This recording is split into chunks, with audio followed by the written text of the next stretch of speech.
We moved your wedding fund to your sister. She deserves a real wedding. My father said it like he'd just won something. Standing there in front of 80 guests, champagne glass raised, announcing to everyone that I wasn't worth the promise he'd made me 10 years ago. I didn't yell. I didn't break down. I didn't give them the satisfaction.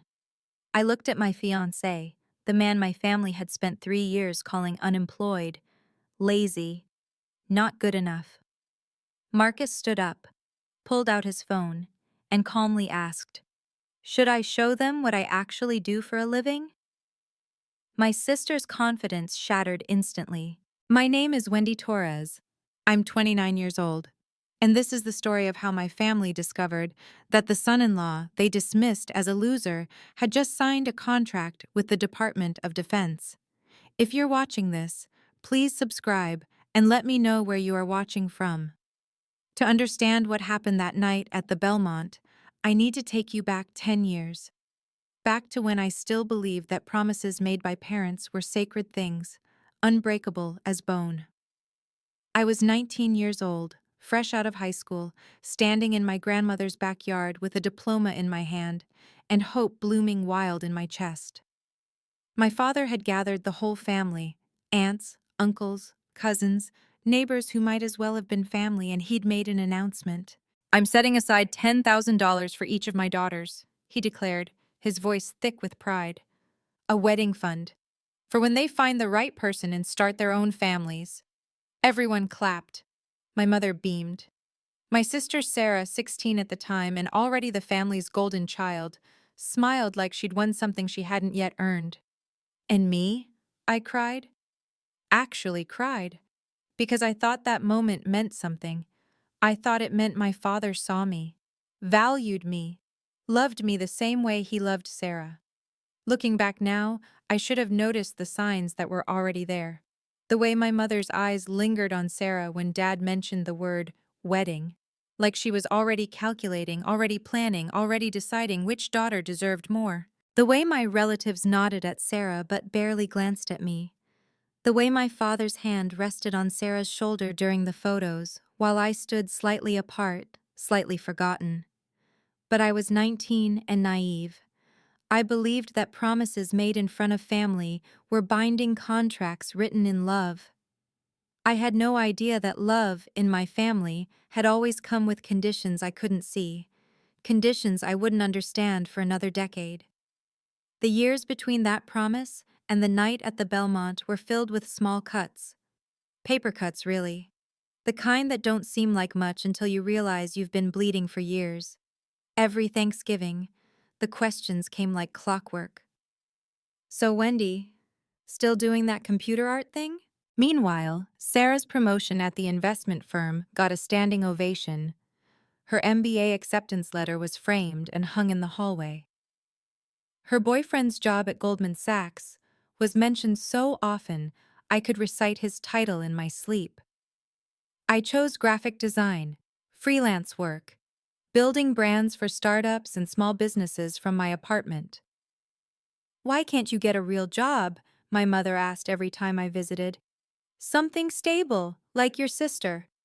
She never asked to see my portfolio, never asked about my clients, never asked about the contracts I was signing or the reputation I was building, one project at a time. When Sarah needed tuition for Wharton, my parents took out a loan. When I needed a new laptop for work, I saved for 8 months. "We can't afford to invest in a hobby," my father said when I'd asked for help once, just once. "Your sister has a future. You have drawings." I stopped asking after that. I stopped trying to explain that my drawings were paying my rent, my health insurance, my retirement contributions. I had built a client base that kept me comfortable, not wealthy, but independent. They didn't want to hear it. They never asked. So I learned to be invisible. To show up at family dinners, smile through the comparisons, and drive home with my jaw aching from clenching it so tight. I didn't know then that being invisible was just preparation for being erased entirely. I met Marcus on a Tuesday afternoon at a coffee shop called Grounded, which felt like fate playing a joke. I was hunched over my laptop, wrestling with a logo redesign for a fintech startup, When I noticed him 2 tables over, gray t-shirt, messy hair, typing with the kind of focused intensity that told me he wasn't just answering emails. He caught me looking, smiled, and asked if the Wi-Fi was always this slow. 3 hours later, we were still talking. He told me he worked in tech security, vague enough that I assumed it was something boring. I told him I was a designer. He asked to see my work. Actually asked. Actually looked. Actually said something other than, "That's nice." "You're really talented," he said, studying my portfolio on my laptop screen. Like, genuinely talented. "Why don't people know about you?" No one had ever asked me that before. Our first real date was at a taco truck. Our second was a walk through the park near my apartment. Our third, he showed up wearing the same gray t-shirt from our first meeting. "Do you own other clothes?" I asked, laughing. "Several," he said. "I just don't see the point in pretending to be someone I'm not." I fell in love with him somewhere between that sentence and the moment he met my family for the first time. My parents took one look at Marcus, his casual clothes, his quiet demeanor, his job that he described only as working from home in tech, and decided he wasn't worth knowing. "So he fixes computers?" my father asked me later, dismissive. I didn't correct him. Neither did Marcus. At the time, I thought he was just being humble. I didn't realize he was being strategic. For 3 years, my family treated Marcus like a charity case they were too polite to turn away. Family dinners became exercises in endurance. Sarah would arrive with Derek, her Goldman Sachs boyfriend, and the spotlight would swing to them like moths to a flame. Derek's latest deal, Derek's bonus structure, Derek's connections to people whose names appeared in the Wall Street Journal. "And what about you, Marcus?" my father would ask, the question dripping with barely concealed condescension. "Still working from home?" "Still at it," Marcus would reply. Always calm, always smiling, never defensive. Derek loved to twist the knife. "Some of us actually contribute to the economy," he said one Christmas, swirling wine in his glass like the cliché he was. "No offense, man, but sitting at home in your pajamas isn't exactly building America's future." I wanted to defend Marcus. I wanted to list his accomplishments, explain what he actually did, make them understand. But every time I started, Marcus would put his hand on my knee under the table and squeeze gently. "They'll know when it matters," he told me once, on the drive home after a particularly brutal Thanksgiving. "Let them underestimate me. The truth will land harder when they least expect it." "Why do you let them treat you like that?" I asked, frustrated tears burning my eyes. He was quiet for a moment, then, "Because I'm not trying to prove anything to them. I'm trying to see who they really are." I didn't understand what he meant. Not then. But 3 years later, standing in the Belmont with 80 pairs of eyes on us and my father's words still ringing in the air, I finally did. He had been waiting for this exact moment. The invitation arrived on a Thursday, 3 weeks before everything fell apart. Cream cardstock, thick enough to slice bread. Gold embossed lettering. The kind of stationery that screams, "This costs more than your monthly grocery budget." "You are cordially invited to celebrate the engagement of Sarah Winters and Derek Morrison." The venue was the Belmont, a restaurant so exclusive that I'd only ever seen it in magazine spreads. The guest list, according to my mother's excited voicemail, was just over 80 people. There was a handwritten note tucked inside the envelope. My mother's careful cursive. "Please dress appropriately this time, and maybe tell Marcus to wear something nice." I stared at that note for a long time.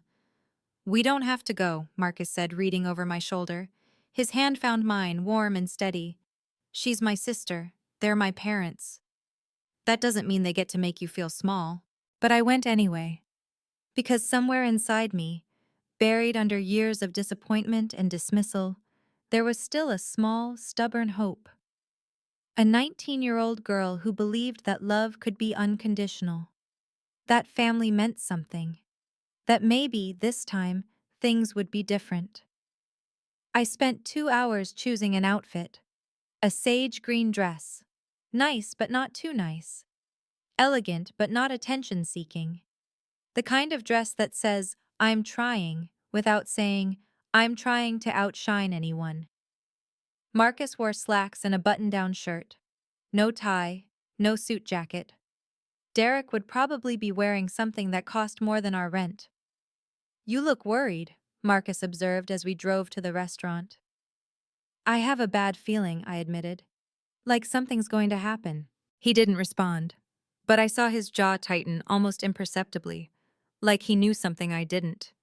The Belmont lived up to its reputation. Crystal chandeliers dripped from ceilings that seemed impossibly high. Waiters moved between tables like ghosts, their uniforms probably worth more than my entire wardrobe. The private room reserved for Sarah's party could have housed my apartment twice over. 80 guests. I counted. Relatives I only saw at funerals and weddings. My father's colleagues from the insurance company. Friends of friends. People I'd never met who would nonetheless witness what was about to happen. Sarah spotted us first. Wendy, you came! Her smile was bright and sharp, like a blade disguised as a greeting. Her eyes slid to Marcus, cataloging his outfit with barely concealed disappointment. And Marcus, how casual. You look beautiful, Sarah, I said, because it was true and because I still believed being kind mattered. My mother appeared at Sarah's elbow, her gaze lingering on Marcus's lack of tie. I thought I mentioned something about dressing up, she said, the words aimed at me but the judgment aimed at him. He looks great, I said firmly. She didn't argue. She just led us to our table, which was, I noticed, 3 tables away from the main family table where Sarah, Derek, and my parents would be sitting. Far enough to feel like exile, close enough to hear every toast. I was settling into my seat when a hand squeezed my shoulder. Aunt Helen, my mother's younger sister, the only person in my family who'd ever looked at me like I was worth seeing. Something's wrong, she whispered, leaning close. Your father's been acting strange all week. Secretive. He and your mother have been making phone calls they don't want anyone to hear. My stomach dropped. Helen, what? Just be careful tonight, she said, whatever happens. The champagne had been flowing for 2 hours when my father stood up. The room quieted. 80 faces turned toward him, expectant, indulgent. Richard Winters in his element, commanding attention, basking in the role of patriarch. I want to thank everyone for being here tonight, he began, his voice carrying across the crystalline white linen, to celebrate Sarah and Derek, 2 exceptional young people with exceptional futures ahead of them. Applause, clinking glasses, Derek's smug smile. As many of you know, my father continued, I made a promise 10 years ago, a wedding fund for each of my daughters. $10,000, a father's gift to his children. My heart stuttered. For one wild moment, I thought he was going to acknowledge me, include me.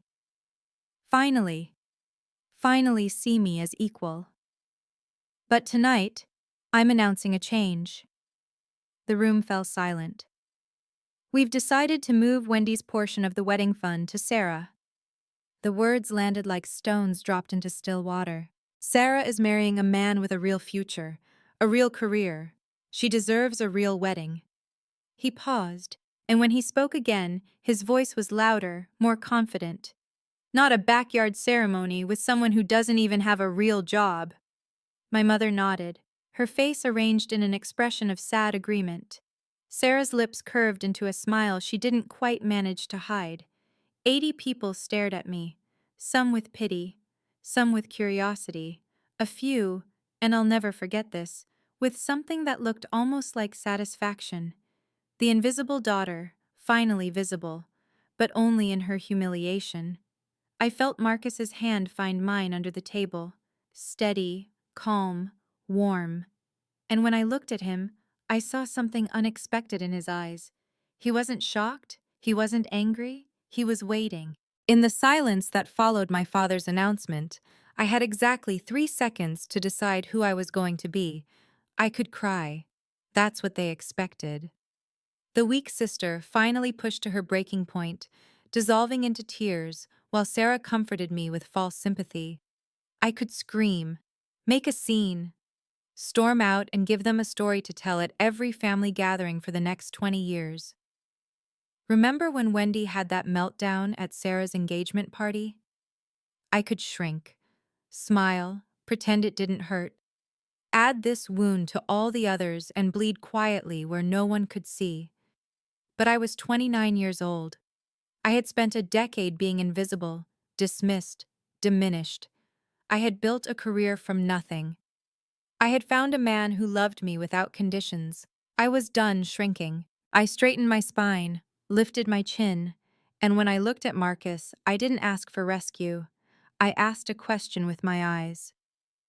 Is it time? He answered with the slightest nod. Then he stood. The movement was unhurried, deliberate. Every eye in the room tracked him as he rose from his chair, his phone already in his hand. Mr. Winters, Marcus said, his voice calm and professional, the voice of a man who had addressed far more intimidating rooms than this one. Before everyone returns to the celebration, I wonder if I might ask a question. My father blinked, clearly thrown by the interruption. Well, I suppose, you mentioned I don't have a real job. Marcus's thumb moved across his phone screen. I'm curious, should I show them what I actually do for a living? Sarah's champagne glass stopped halfway to her lips, and I watched my father's confident expression flicker with the first hint of doubt.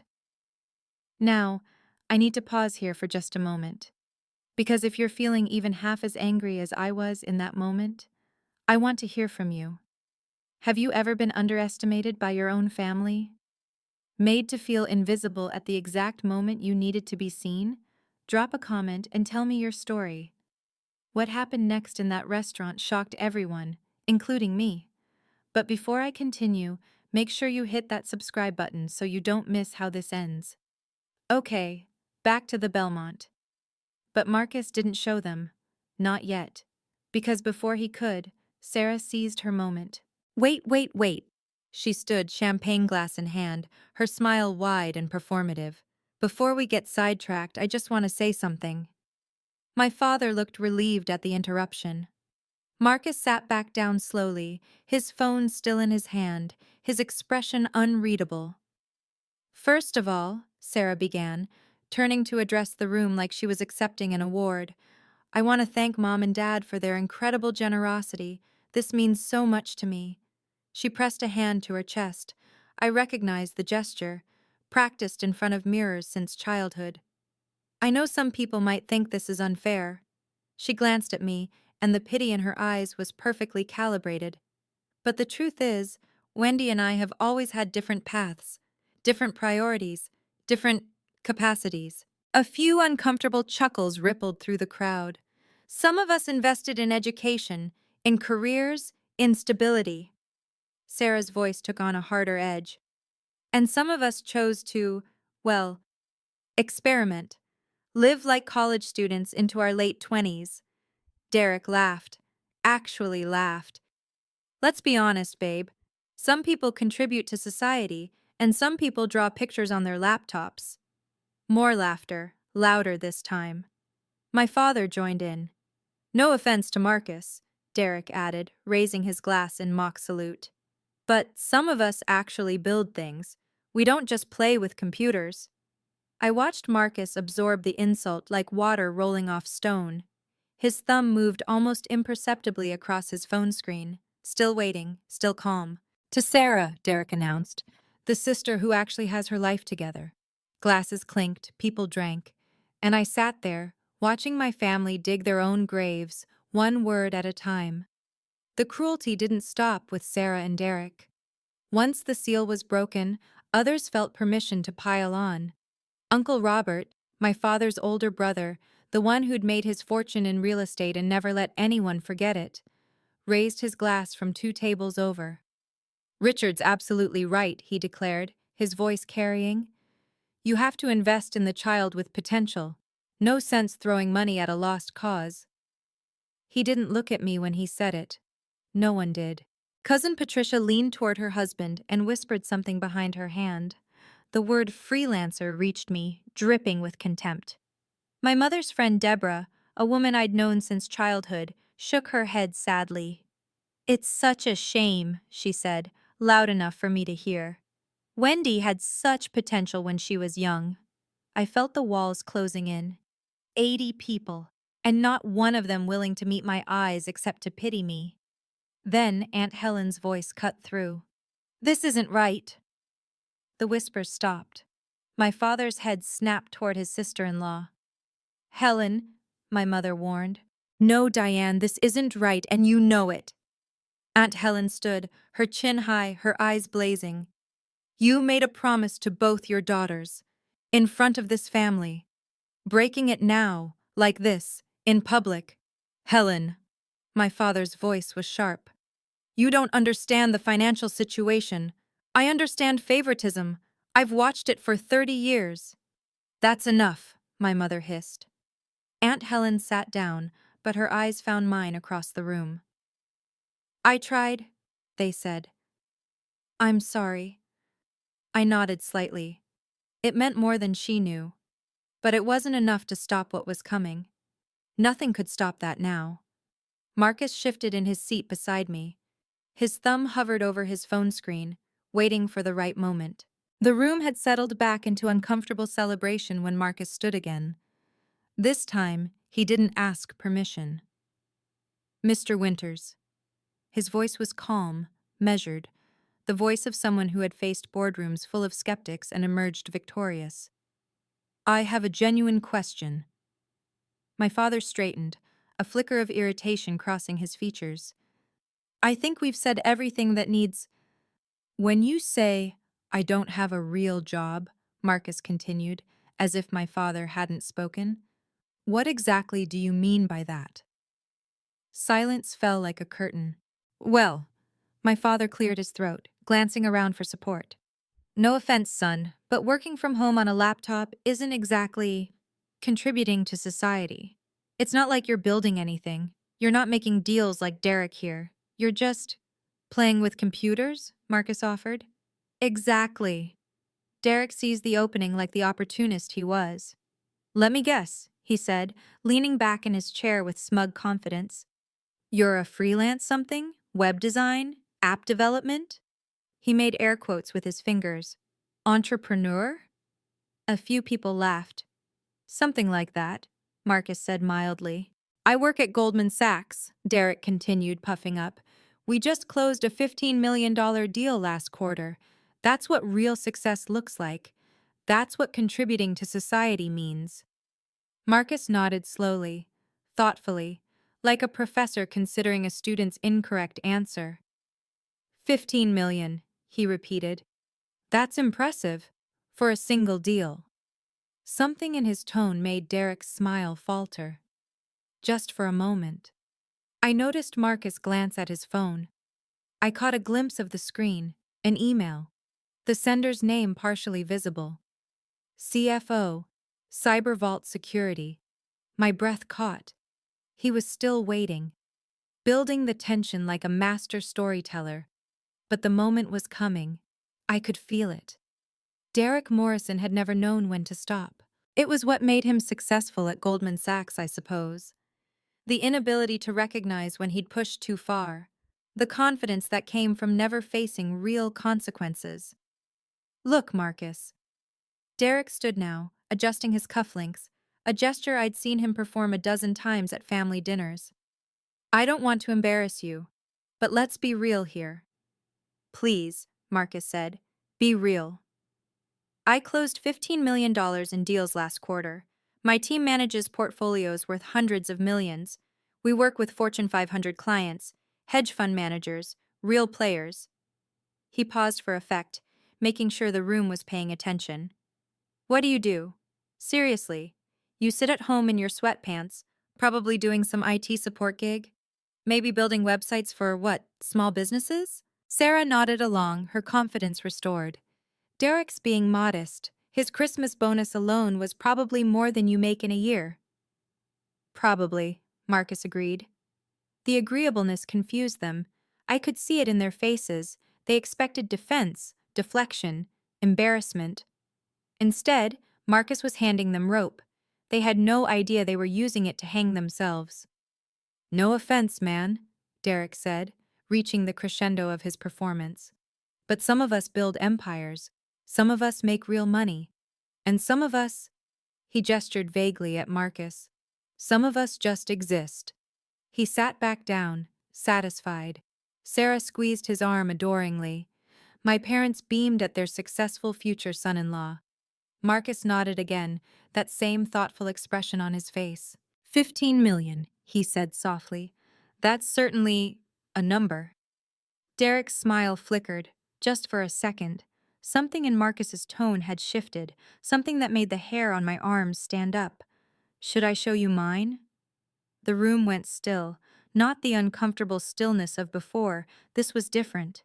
Electric, anticipatory, like the moment before lightning strikes. Marcus's phone was in his hand, but he didn't look at it. He looked at my father, then at Derek, then at the room full of people who had spent 3 years dismissing him. "I was going to keep this private," he said. "Wendy and I believe that success should be measured by character, not bank accounts. By the way people treat others, by integrity." His thumb moved across the screen. "But you've made this very, very public." No one moved. No one breathed. Even the waiters had frozen mid-step, sensing that something was happening. "Mr. Winters, you just announced to 80 people that your daughter doesn't deserve a wedding fund because her fiancé doesn't have a real job. You called me unemployed, a loser, someone who plays with computers."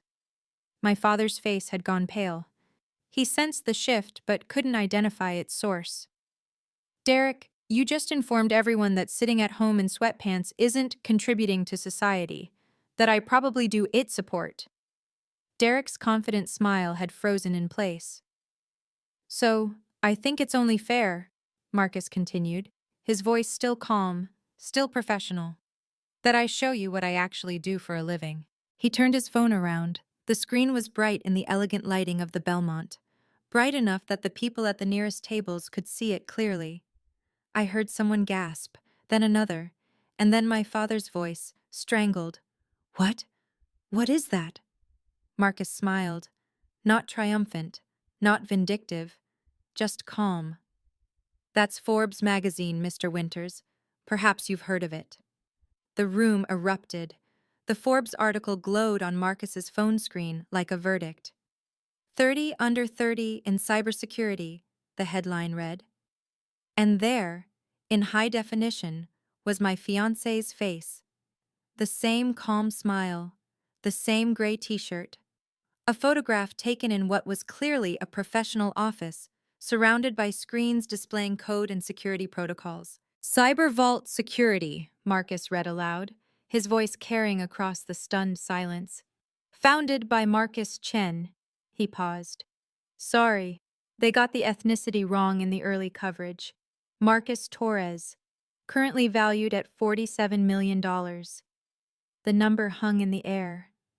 47 million. My father's face went through a series of expressions: confusion, disbelief, denial, before settling on something that looked almost like physical pain.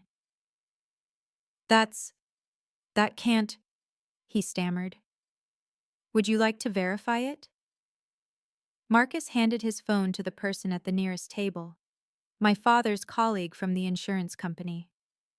"Please, Google it. Forbes isn't known for fabricating profiles." The man fumbled with the phone, typed something, his eyes went wide. "Holy shit," he breathed. "It's real! CyberVault Security! This is the company that just got featured on TechCrunch." Phones appeared throughout the room, the soft glow of screens, the click of typing, the murmur of voices as people began to realize what they were witnessing. 47 million? Someone whispered. "That's the current valuation," Marcus said mildly. "It changes quarterly, usually upward."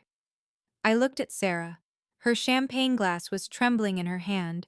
Her face had gone the color of ash. Derek was staring at Marcus like he'd never seen him before, which in a way he hadn't. But, but you. My father couldn't form a complete sentence. I work in tech security, Marcus said. I believe I mentioned that. Marcus swiped to the next screen. Since we're sharing, he said, this came in last week. The email was from someone with a .gov address. The subject line was partially visible. Contract finalization, Cyber Vault security, DoD protocol. The Department of Defense, Marcus explained, his voice still maddeningly calm. They've selected CyberVault to provide encryption protocols for certain government communications, military-grade security. I'm not at liberty to discuss the details. The silence was deafening. The Department of Defense, Derek repeated, his voice hollow. You're kidding. I'm not really the kidding type. But I... Derek's Goldman Sachs confidence had evaporated like morning fog. $15 million is an excellent deal, Marcus agreed. For a single transaction, he paused. Our last funding round was $32 million. That was 18 months ago. Uncle Robert, who had called me a lost cause not 5 minutes ago, let out a low whistle. Aunt Helen was grinning so wide I thought her face might crack. She raised her water glass in my direction. But you wear t-shirts, my mother said, as if this was the key detail that didn't compute. You drive a Honda. I'm comfortable in t-shirts. The Honda gets good mileage. Marcus shrugged. I don't see the point in pretending to be someone I'm not. Sarah's champagne glass finally slipped from her fingers. It shattered on the floor, and no one moved to clean it up. Every eye in the room was fixed on Marcus, on the phone in his hand, on the evidence of a world they'd completely failed to perceive. The Department of Defense, my father whispered again. They don't typically award contracts, Marcus said quietly, to people who just play with computers. The knife landed exactly where he'd aimed it. The room erupted into chaos. Not the angry kind, the buzzing, electric kind. Phones were out everywhere, screens glowing, fingers typing. I heard fragments of conversation washing over me like waves. Cybervault, that's the company that... Wait, the Marcus Torres? The one who spoke at 47 million, but that was months ago. It's probably higher now. A man I didn't recognize, tall, graying at the temples, wearing a suit that probably cost more than Derek's, pushed through the crowd toward Marcus. Excuse me, you're Marcus Torres? From Cybervault? Marcus turned. I am. I'm James Patterson. I run the technology division at Morrison Hartley. He extended his hand eagerly. I've been trying to get a meeting with your team for 6 months. Your encryption work is revolutionary. I watched Derek's face as he registered the name. Morrison Hartley was apparently significant enough to make him physically pale. I'd be happy to discuss it, Marcus said, shaking the man's hand. Give me a call next week. Derek tried to recover. Well, valuations can be inflated these days. The market is... Marcus didn't argue. He simply swiped to his phone's next screen and turned it toward Derek. A financial summary. Annual revenue, $12 million last fiscal year. These are our actual earnings, Marcus said. Not projected, not inflated, real money, from real contracts, with real clients. Derek shut his mouth.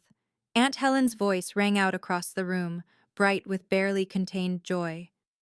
Oh my God, Richard, you absolute fool. My father flinched like he'd been slapped. People were staring at him now, not with admiration, not with the respect he'd cultivated for decades, but with the kind of second-hand embarrassment that sticks to your reputation like tar. The tide had turned, completely. My father's face was a study in collapse. The confident patriarch who'd made his announcement an hour ago had vanished. In his place stood a man watching his carefully constructed world crumble in real time. Well, he said, his voice cracking. This doesn't change. I mean, that is... He cleared his throat, started again. Why didn't you tell us? The question was almost plaintive. You never asked, Marcus replied simply. You were too busy assuming. But if we had known, What? You would have treated your daughter differently?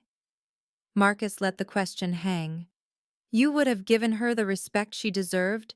You would have kept your promise? My father opened his mouth, closed it, opened it again. Nothing came out. My mother tried to salvage the situation. This is wonderful news, she said, her voice bright and brittle. We're so happy for both of you. Obviously, we always knew Wendy had good judgment. Did you? Marcus turned to her, his expression unchanged. When you suggested I wear something nice in your invitation note? When you seated us 3 tables away from the family? She went quiet. When you told Wendy her computer art thing was a waste of her potential? When you funded Sarah's MBA but wouldn't help Wendy buy a laptop for her business? The words landed like stones. That's not fair, my mother whispered. No, Marcus agreed. It isn't. I watched my father try to reassemble his dignity. His shoulders straightened, his chin lifted. He was going to try another tactic. I recognized the shift. Well, the important thing is that we know now, he said, attempting a jovial tone. And of course, we'll give Wendy back her wedding fund. More than that, this is a cause for celebration. The pivot was so shameless it took my breath away. Sarah had been silent throughout the revelation, but now, standing in the wreckage of her perfect engagement party, surrounded by the shattered glass of her champagne flute and the shattered illusion of her superiority, she finally cracked. "This is my night!" Her voice came out shrill, desperate. "This was supposed to be my engagement party." The room went quiet again. Not with anticipation this time, with the uncomfortable silence of witnessing a public meltdown. "You're ruining everything!" Sarah turned on Marcus first, then me. "You couldn't just let me have this? One night? You had to make it about yourself?" "I didn't make it about me," I said quietly.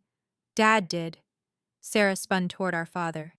"You said her fiancé was a loser. You said she was wasting her life. You told me I was the successful one." "Sarah." My father reached for her. "You told me I deserved more." Sarah was crying now, mascara running. "You said I was the one with potential, that Wendy was the consolation prize." The room absorbed her words. 80 people heard my father's private assessment of his children, spoken through his golden child's hysteria. Derek shifted away from Sarah, just slightly, a physical recalculation. "Derek?" Sarah turned to her fiancé, seeking support. He didn't move toward her, didn't take her hand. Just stood there, his eyes tracking between Marcus and the business card he'd already slipped into his pocket. "Derek, say something." Let's talk about this later, babe." His voice was distant, distracted. I almost felt sorry for her. Watching the man she loved perform the same calculation our parents had always made, weighing worth in dollars. Finding her suddenly less valuable. Almost. But then I remembered 30 years of being second best. And the feeling passed. I stood up. The movement was slow, deliberate. I felt Marcus's hand brush mine, a silent offer of support. But this part was mine to do. "I want to be clear about something," I said. The room focused on me. For the first time in my life, 80 people were genuinely listening. This isn't about money. I let that sink in. Marcus offered to pay for our entire wedding the day he proposed. He would have given us anything we wanted: destination, venue, flowers, the works. I paused. I said no. Confusion rippled through the crowd. My father's brow furrowed. "I wanted to use the wedding fund, Dad's fund, the one he promised me when I was 18. My voice was steady, calm. "Because I thought it meant something. Not the money, the promise. A father's promise to his daughter. Proof that I mattered." I looked at my father. I was wrong about what it meant. It didn't mean love. It didn't mean equality. It meant that your love had a price tag, and I was always worth less. "Wendy," my father started. "I'm not finished." He went silent. "You can keep the money. All of it. I don't want a wedding fund that comes with conditions. I don't want love that depends on what my fiancé earns. I let my gaze sweep the room. Sarah, still crying. Derek, still calculating. My mother, frozen in disbelief. I want a family that keeps its promises, that sees me without needing to be impressed first. I straightened my spine. I can't have that, so I'll have something better. I reached for Marcus's hand. I'll have integrity, respect. A man who loves me for who I am, not what he can get from me. The silence was deafening and perfect. My father's survival instincts kicked in. Now wait just a moment, he said, his voice shifting into the jovial tone of a man desperately trying to rewrite history. Let's not blow this out of proportion. Of course we'll give you back the wedding fund. More than that, we'll double it. Triple, my mother added quickly. Whatever you need. This was just a misunderstanding, my father continued. If we had known about Marcus's situation— His situation? Marcus interrupted, his voice quiet but sharp. You mean my net worth? Well, yes, no, my father stumbled over his words. We just want what's best for our daughter. You wanted what's best for your image, Marcus corrected gently. There's a difference. Sarah pushed forward, her face still streaked with mascara. I didn't know, Wendy. If I had known about Marcus, I never would have accepted the money. Yes, you would have. Marcus's observation was surgical. You just wouldn't have announced it publicly. Sarah flinched. My mother tried another approach, reaching toward me with outstretched hands. We've always believed in you, Wendy. We were just worried. That's what parents do. Parents keep their promises, I said. Parents don't publicly humiliate their children to elevate another. Parents don't wait until someone is impressive enough to deserve basic respect. We didn't know. You shouldn't have needed to know. I stepped back, out of her reach. My worth isn't determined by my fiancé's bank account. It never should have been. We'll make it right, my father insisted. We'll do anything. Your generosity seems directly correlated to Marcus's net worth, I observed. That's not love. That's not family. That's investment strategy. The words hung in the air. My father had no response. And for the first time in my life, I didn't need one. Now I could have walked away right there. I had won, hadn't I? The reveal was complete, my family was humiliated, and I had said my piece. But here's the thing about family drama. The reveal isn't the end, it's just the beginning. What happened in the weeks that followed changed everything about how I see family, forgiveness, and what it really means to set boundaries. Keep watching. The real lesson hasn't even started yet. So where were we? Ah, yes, the fallout. The party dissolved within 30 minutes, not because guests were offended, because they were too busy texting everyone they knew.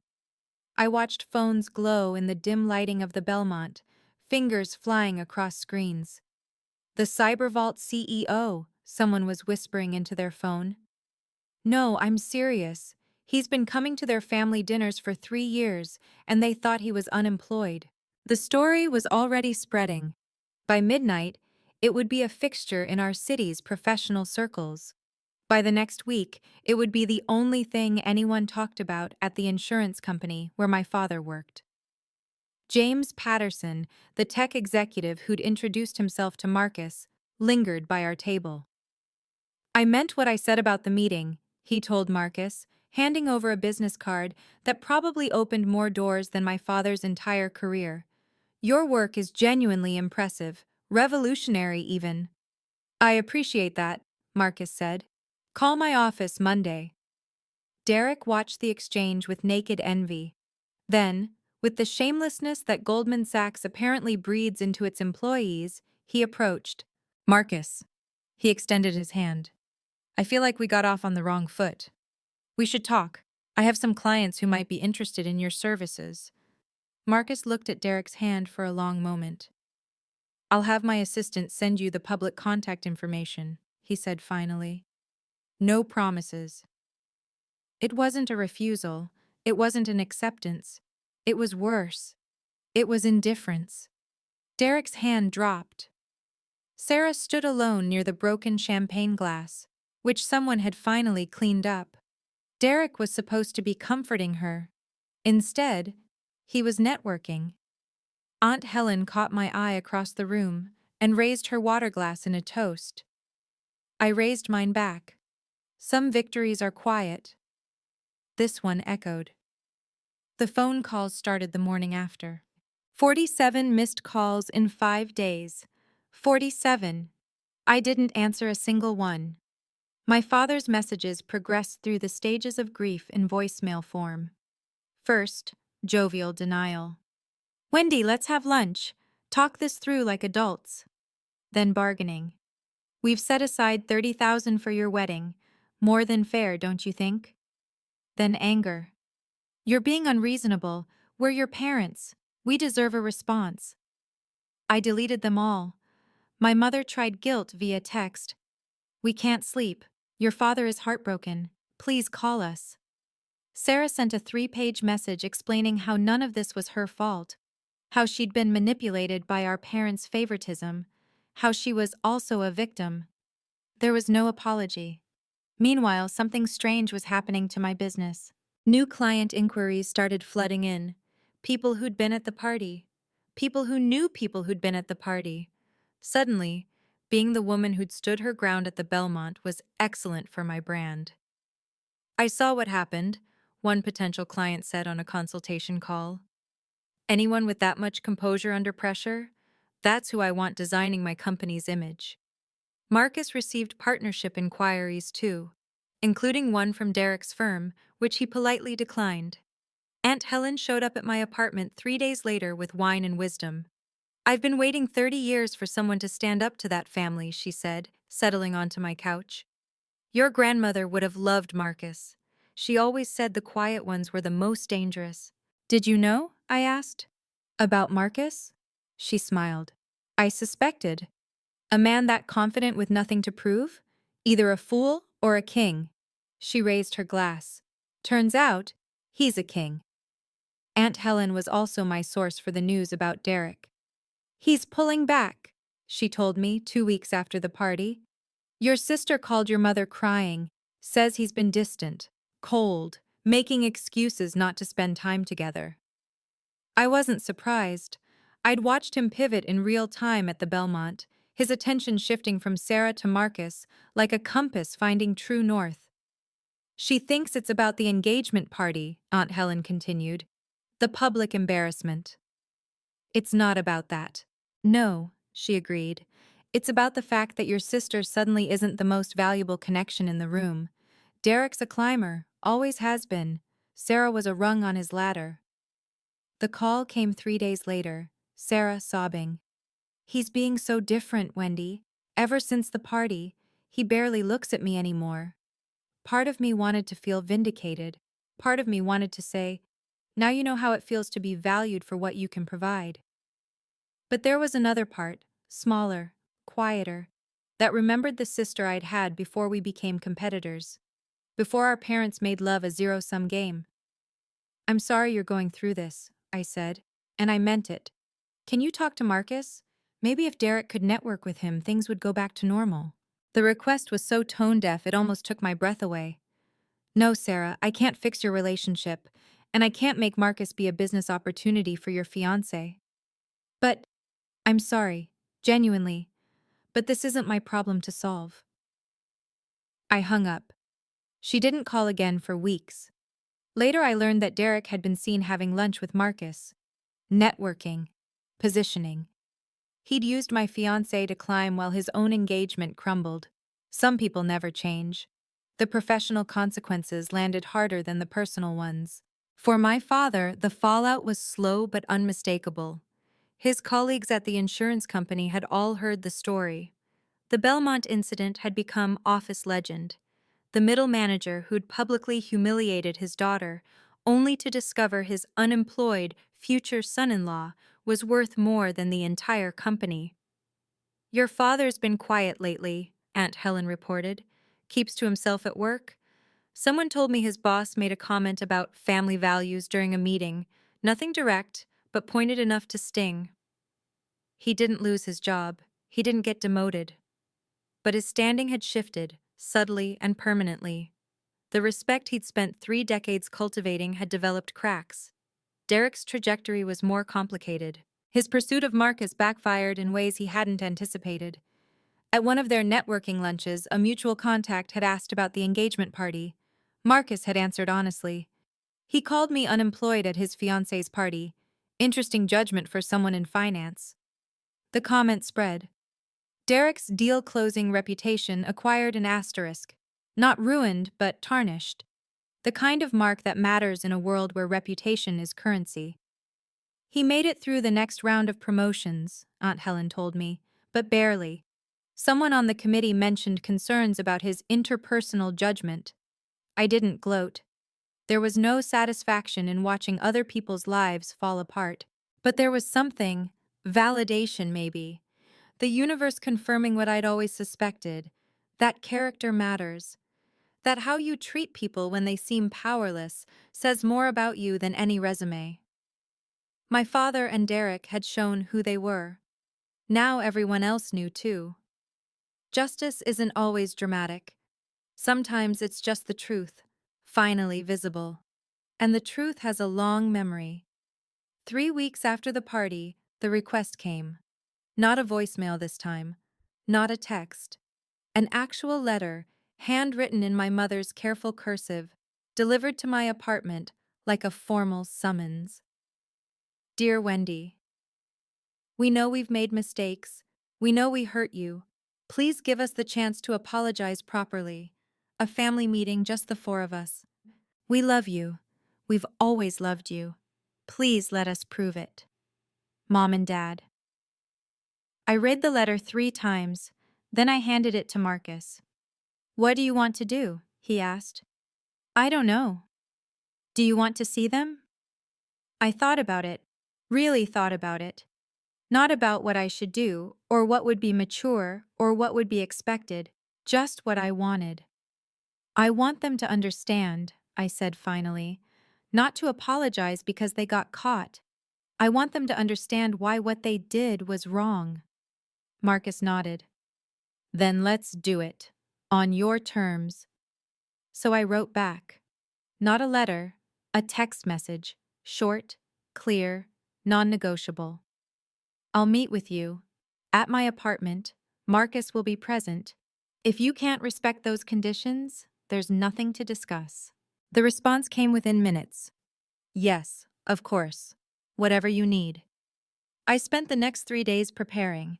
Not what I would wear or what I would serve, what I would say, what boundaries I needed to set, what outcome I was willing to accept. What do you want from this? Marcus asked the night before.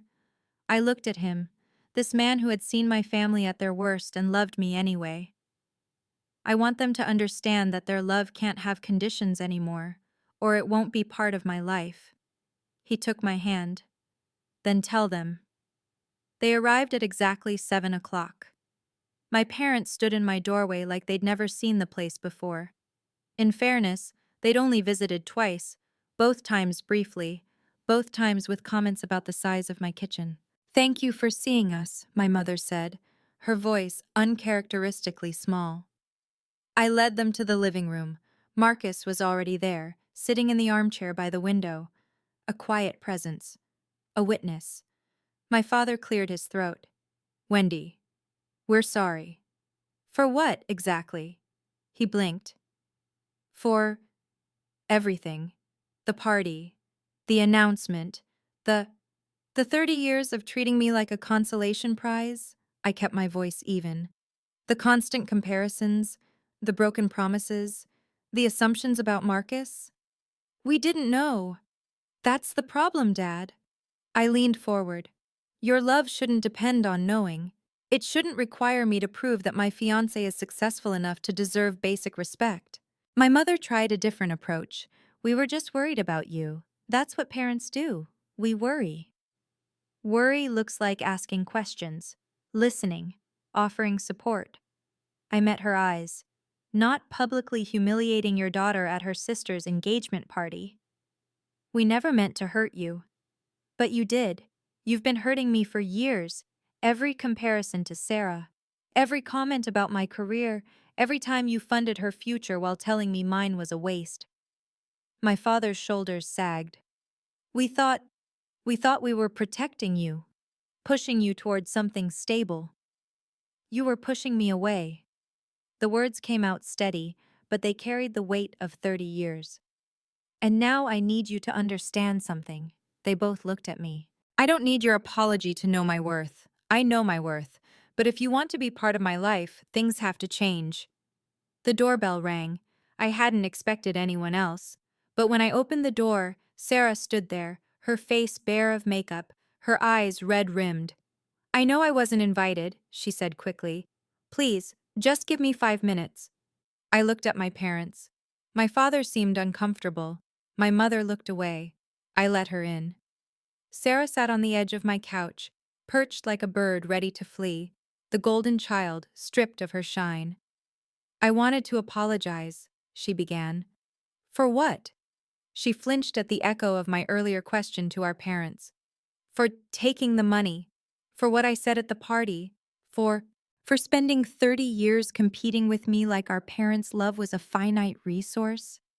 Tears spilled down her cheeks. I know. I know you hate me. I don't hate you, Sarah. She looked up, surprised. I'm exhausted by you, I continued. There's a difference. Hate requires energy. I've stopped giving you that. Derek left me. The words came out in a whisper. Last week, he said I wasn't what he signed up for, that my family was too complicated. Part of me felt the echo of old sisterly instinct, the urge to comfort, to fix, to smooth things over. But I couldn't be her sanctuary anymore. I'm sorry about Derek, I said, and I was. But I'm not responsible for fixing your relationship, or your feelings, or the consequences of choices you made. I've been seeing a therapist, Sarah said quietly.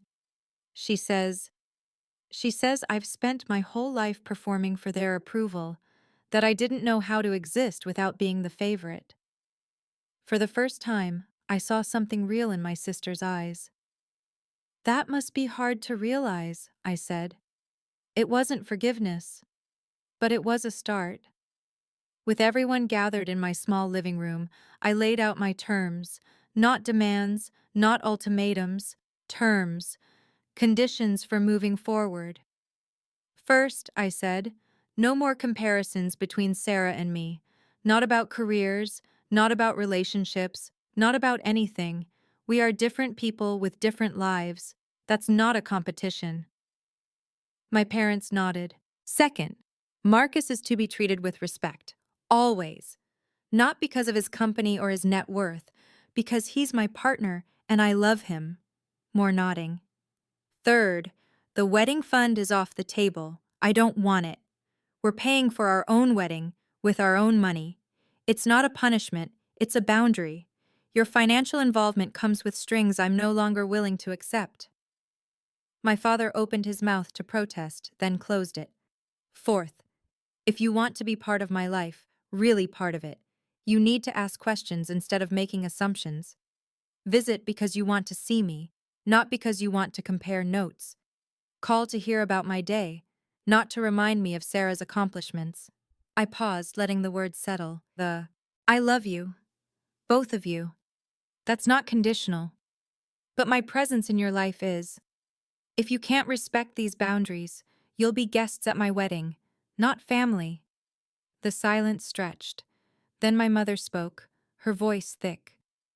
We can do that. We can try. Trying is all I'm asking for, I said. I'm not asking you to be perfect. I'm asking you to be present, to see me, to let me be enough without needing to be more. My father's eyes were wet. You've always been enough, Wendy. We couldn't see it. I know, I said, but I need you to see it now. They nodded, and for the first time, I believed they meant it.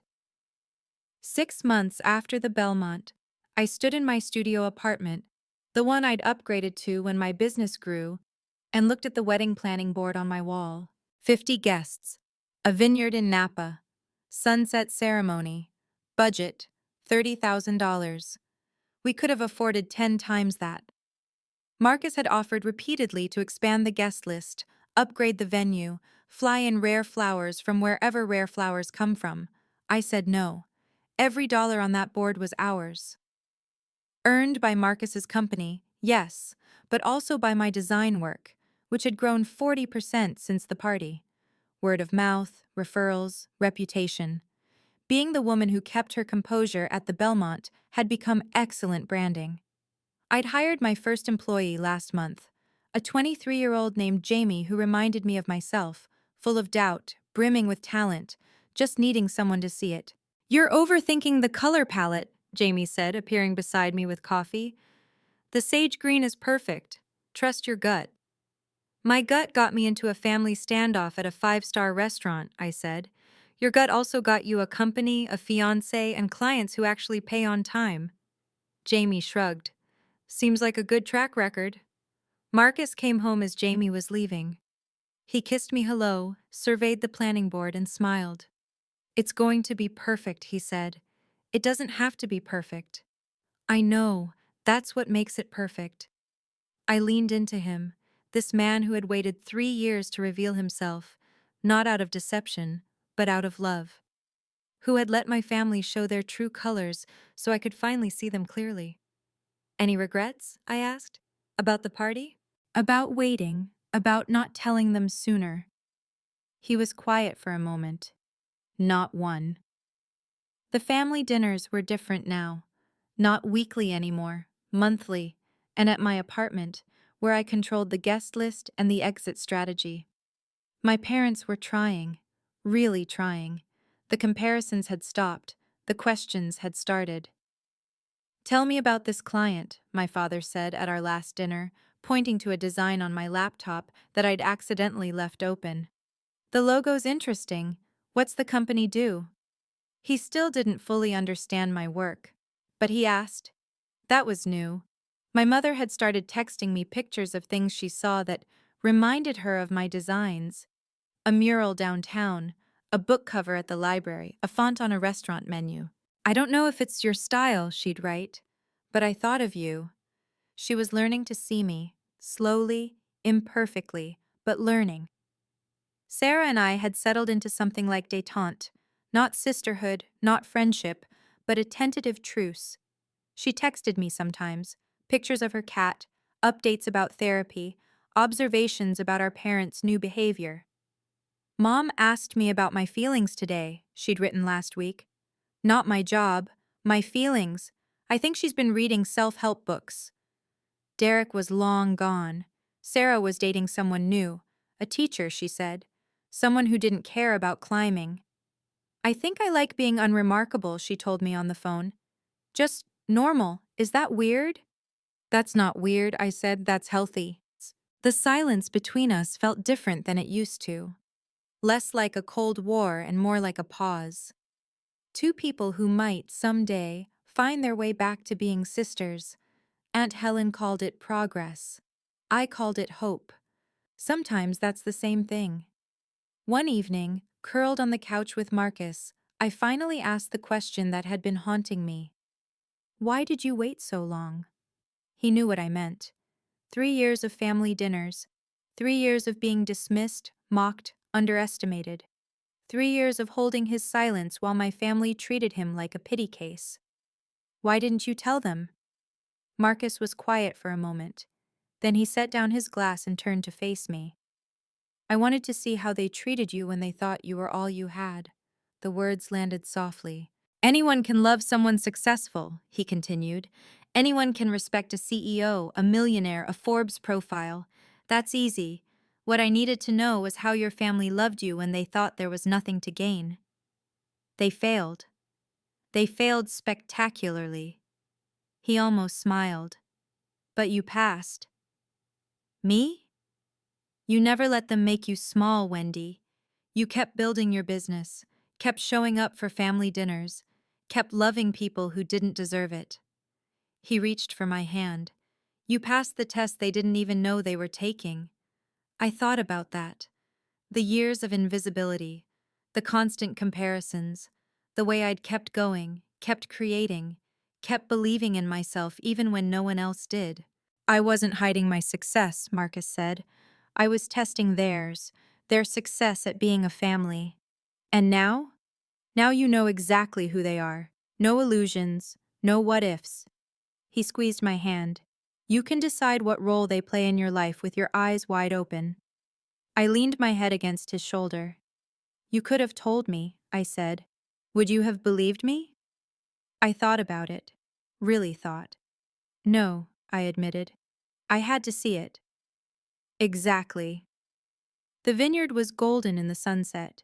50 chairs arranged on a gentle slope, white flowers, string lights waiting to glow. The kind of simple beauty that doesn't need to prove anything. I stood in the bridal suite, really just a converted barn with good lighting, and looked at myself in the mirror. Sage green accents on a white dress, minimal jewelry, hair loose. I looked like myself. That was the point. My father found me before the ceremony. He stood in the doorway, older than I remembered, softer around the edges. You look beautiful, he said. Thank you. I know I don't deserve to walk you down that aisle, his voice cracked. But if you'll let me, I'd like to try, to do one thing right. I thought about refusing. Part of me wanted to. The wounded part that still remembered the Belmont, the years of being invisible, the broken promises. But there was another part. The part that had set boundaries and watched him respect them. The part that had seen him try, imperfectly but genuinely, to become a better father. Okay, I said. His eyes went wet. The ceremony was short. Simple. Marcus waited at the end of the aisle in a gray suit, the first one I'd ever seen him wear. Aunt Helen gave a toast. She mentioned the infamous engagement party, and the guests who knew the story laughed. Not with cruelty, with the shared recognition of wounds becoming stories. Sarah was there, sitting alone, but she was there. She caught my eye and nodded once. In my vows, I didn't mention the money, or the drama, or the reveal. I just looked at Marcus and said what was true. You saw me when no one else did. You waited until I could see myself. He smiled, and that was everything. So that's the story of the worst and best night of my life. The night my father stood in front of 80 people and declared me unworthy. The night my unemployed fiancé revealed himself. The night I learned that the opposite of love isn't hate, it's conditions. My parents didn't stop loving me at the Belmont.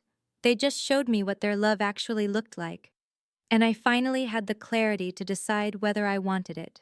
It's been a year now since the wedding. Marcus and I live in a house with a garden. I have 4 employees. My father still doesn't fully understand what I do, but he asks. My mother sends me design inspiration. Sarah and I text sometimes, carefully but consistently. The wedding fund sits untouched in some account somewhere. I don't know, and I don't care. We built our life with our own hands. If you're watching this and you've ever felt like the invisible child, the lesser sibling, the consolation prize, hear me. You were always enough. You just needed people who could see it. And if those people are supposed to be your family and they can't see you, that's not your failure. That's theirs. You don't have to scream to be heard. You don't have to destroy to win. Sometimes the best revenge is a life well lived, a love well chosen, a boundary well kept. My father's promises taught me something after all, just not what he intended. They taught me that I couldn't trust words without actions, but they also taught me to make my own promises and keep them. To myself, to the people who see me. That's enough. That's everything. If you made it this far, thank you for listening. Drop a comment and tell me, should I have forgiven them sooner? Was I right to wait? I'd love to know what you think.